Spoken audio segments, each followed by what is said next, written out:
రక్షకుడైన యేసుక్రీస్తు నామమునికే మహిమ ఘనత ప్రభావములు కలుగును గాక. Jesus with has YouTube channel వీక్షిస్తున్న మీ అందరికీ మా హృదయపూర్వకమైనటువంటి వందనాలు. ప్రియులారా, ఈరోజు ఒకవేళ దుఃఖంలో, కన్నీటిలో, వేదనలో, ఏ దిక్కు తోచని స్థితిలో అంటూ ఈ వీడియోని ఓపెన్ చేసినట్లయితే దేవుడు నీతోనే మాట్లాడుతున్నాడు. ఒకవేళ క్రొత్తగా ఈ వీడియో చూస్తున్నట్లయితే యేసుక్రీస్తు నిజమైన దేవుడు. ఆయన ఈ లోక పాపములను మోసినటువంటి గొర్రె పిల్లగా ఈ భూమి మీద ఎన్నో శ్రమలు అనుభవించి ఆ శిలువలో మరణించి మూడో దినమున మృత్యుంజయుడై లేచి నీ కోసము అనుదినము ఆశ కలిగి నీ వైపు చూచుచుండగా యేసుక్రీస్తుని హృదయంలో చేర్చుకొని నీ సొంత రక్షకుడిగా అంగీకరించినట్లయితే నీ జీవితంలో మేలు జరుగుతుందని ప్రభు నామములో మనవి చేస్తూ ఈ రోజు దేవుడు మనకు అనుగ్రహిస్తున్నటువంటి చక్కని వాగ్దానము కొరింథీయులకు రాసినటువంటి మొదటి పత్రిక 1వ అధ్యాయం 31వ వచనంలో మరి దేవుడు ఇలాగూ వాగ్దానం చేస్తున్నాడు. చూడండి. అతిశయించువాడు ప్రభువునందే అతిశయింపవలెను అని రాయబడినది నెరవేరునట్లు దేవుని మూలముగా ఆయన మనకు జ్ఞానమును, నీతియు, పరిశుద్ధతయు, విమోచనము నాయను. దేవుని మూలముగా మనము దేన్ని బట్టి అతిశయించడానికి వీల్లేదండి. దేవుని మూలముగా మాత్రమే మన జ్ఞానమైన, మన నీతి అయినా, మన పరిశుద్ధత అయినా, మన విమోచన అయినా క్రీస్తు యేసు నామమును బట్టి నీకు పాపక్షమాపణ, విడుదల, శాపము నుంచి విడుదల, జ్ఞానము లేదా బలము, నీకున్నటువంటి సమస్తము, పరిశుద్ధత, నీతి అన్నీ దేవుని మూలముగా మాత్రమే మనకి కలుగును. ఎందుకంటే ఈ లోకంలో నువ్వు అనేక రకాలైనటువంటి మూలాలు ఏర్పాటు చేసుకొని ఉండవచ్చు. ఒక ఇంటికి బేస్మెంట్ ఉంటేనే ఆ ఇల్లు నిలబడుతుంది. ఒక మొక్కకి వేరు ఉంటేనే ఆ మొక్క వెదగలుగుతుంది. లేదా ఒక విద్యార్థి మంచి ఉన్నతమైన స్థానంలో మంచి చదువులు చదివాడంటే అతని యొక్క బేస్మెంట్, అతని యొక్క పునాది అనేది స్ట్రాంగ్గా ఉంటేనే అతను ఉన్నతమైన చదువులు చదవగలుగుతాడు. ఒక వ్యాపారి చిన్న చిన్న మెలుకులు బేస్మెంట్ కరెక్ట్గా ఉంటేనే మంచిగా అభివృద్ధి చెందగలుగుతాడు. కోల్గేట్ ఈనాడు మన ప్రపంచమంతా కూడా మంచిగా వ్యాపారం సాగుతుందంటే అతని యొక్క బేస్మెంట్ అనేది బాగుందండి. ఇలా వ్యాపారాలనే కాదు, ప్రాజెక్ట్స్ అనే కాదు, ఒక బిల్డింగ్స్ అనే కాదు, ఒక చెట్టు అనే కాదు, నీకు మూలాధారం కూడా దేవుడే. నీ వేరు దేవుడే, నీ బేస్మెంట్ దేవుడే. నీ జ్ఞానము కాదు, నీ బలము కాదు, నీ ధనము కాదు, నీ బంధుమిత్రులు కాదు, నీ యొక్క అతిశయించవలసింది నీకు ఏది ఉన్నా సరే అది మూలము కాదు, కానీ దేవుడే నీ మూలాధారం. ఈరోజు దేవుడు మనకిస్తున్నటువంటి చక్కని వాగ్దానం అండి. నిజంగా మన ఆధ్యాత్మిక మేల్కొల్పుకు మనం వాగ్దానం అని పరిగెడుతూ ఉన్నాం. వాగ్దానాలు నమ్మాలి, వాగ్దానాలన్నీ మన కోసమే.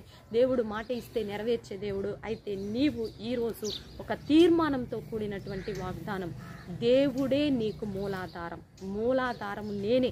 అది జ్ఞానమైన లేదా బలమైన, నీతైన, న్యాయమైన, విమోచనైన, శాప విమోచనైన ఏదైనా సరే దేవుడే నీకు మూలాధారం, నేనే నీకు మూలాధారం అంటున్నాడు దేవుడు. ఈరోజు మనకిస్తున్నటువంటి చక్కని వాగ్దానము, దేవుడే నీకు మూలాధారం. నువ్వు లోకంలో ఏది మూలాధారం చేసుకున్నా సరే అది వ్యర్థమే. నేను ఎంతో ఫైట్ చేయగలగనండి, నేను ఎంతో వాక్ చెప్పగలవాడినండి, నేను ఎంతైనా మరి మాట్లాడి ఇతరులను ఒప్పించగలను, వేస్ట్. అవన్నీ వ్యర్థం. నీ జ్ఞానం వ్యర్థం, నీ బలం వ్యర్థం, సమస్తం వ్యర్థం. దేవుడే నీ మూలాధారంగా ఉన్నట్లయితే నీవు అన్ని విషయంలో వర్ధిల్లుతావు. ఆత్మీయంగా వర్ధిల్లే కొద్దీ అన్ని విషయాల్లో వర్ధిల్లుతావు. ఆర్థికంగా, కుటుంబపరంగా, వ్యక్తిగతంగా, సంఘపరంగా, లేదా నువ్వు అన్ని విషయాలలో ఉన్నతంగా ఉంటావని ప్రభునామంలో మనవి చేస్తూ చిన్న ప్రార్థన చేసుకుందాం. ప్రార్థన. పరిశుద్ధ మహాగణుడ, ఘనమైన తండ్రి, నీవే మాకు మూలాధారమయ్యా. ఒక ఇంటికి మూలాధారం బేస్మెంట్, ఒక చెట్టుకి మూలాధారం వేరు, ఒక ప్రాజెక్టుకి మూలాధారం అయ్యా, అక్కడ ఉన్నటువంటి చిన్న చిన్న బేసిక్స్. ఈ విధంగా తండ్రి నీవే మాకు మూలాధారం. మా ఆధ్యాత్మిక ఎదుగుదలకు నువ్వే మూలాధారం. మా మేలుకి, మా సమస్త ఆశీర్వాదాలకి, మా దీవెనలకి యేసే మాకు మూలాధారం. మేము నమ్ముచున్నాము ప్రభా, మేము రూఢీగా నమ్ముచున్నాము తండ్రి. సేవకులను ఆశీర్వదించయ్యా, సంఘాలను ఆశీర్వదించయ్యా. సంఘాలకి క్రీస్తే యేసే మూలాధారం అవునుగాక. విశ్వాసుల జీవితాలకు యేసే మూలాధారం అవునుగాక. ఏది పట్టి అతిశయిస్తున్నది వ్యర్థమైపోవును కాక యేసు నామములో. మనుషుని యొక్క జ్ఞానము, ధనము, బలము, వివేకము అయ్యా ఏది కూడా మూలాధారంగా ఉండకుండా పోవును కాక యేసు నామములో. ప్రతి విధమైన అపవాది, అంధకార, దురాత్మ, చీకటి శక్తుల ప్రభావం క్రీస్తు యేసు నామములో బంధిస్తున్నాను ప్రభా. అయ్యా చిన్న బిడ్డలపై మీ అభిషేకం ఉంచయ్యా. యవ్వనస్తులకు ఏది వారి బలమును మూలాధారంగా చేసుకొని విర్రవీగుతున్న యవ్వనస్తుల మారు మనస్సు రక్షణలోనికి నడిపించమని ప్రార్థిస్తున్నానయ్యా. భారతదేశాన్ని దీవించండి, తెలుగు రాష్ట్రాలను దీవించండి తండ్రి. ఏది చూసుకొని మనుష్యుడు మూలాధారంగా చేసుకొని విర్రవీగుతున్నా అది అంత వ్యర్థమైపోవును కాక యేసు నామములో తండ్రి.